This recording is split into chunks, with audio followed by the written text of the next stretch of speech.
বালু তোলার পাম্পসেট জব্দ আসামের পাথারকান্দির বিল বাড়িতে অবৈধভাবে আসামের লঙ্কাই নদী থেকে বালু তোলার কাজে ব্যবহৃত একটি পাম্পসেট সহ আনুষঙ্গিক সামগ্রী জব্দ করল বন বিভাগ। মকর সংক্রান্তির দিনে আসামের শ্রীভূমি জেলা বন বিভাগের এসএফ শামসুদ্দিন লস্কর সহ পাথারকান্দি ফরেস্ট এবং বেলবাড়ি ফরেস্ট বিটের কর্মীরা যৌথ অভিযানে নেমে কায়স্থগ্রাম দাঁড়ারপাল লঙ্কাই নদী থেকে মেশিনটি বাজেয়াপ্ত করেন। তবে এতে কোনো ধরপাকড়ের খবর পাওয়া যায়নি। পরে অবৈধ বালু তোলার পাম্প সেটটি উদ্ধার করে পাথারকান্দি ফরেস্ট রেঞ্জ কার্যালয়ে নিয়ে আসা হয়। এ মর্মে এসিএফ বলেন, অবৈধভাবে বালু তোলার বিপক্ষে বন বিভাগের কঠোর অবস্থান অব্যাহত রয়েছে।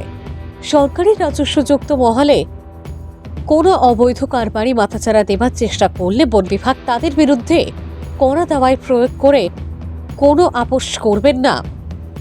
ভানুচন্দ্রের রিপোর্ট, আসাম প্রাইম নেটওয়ার্ক।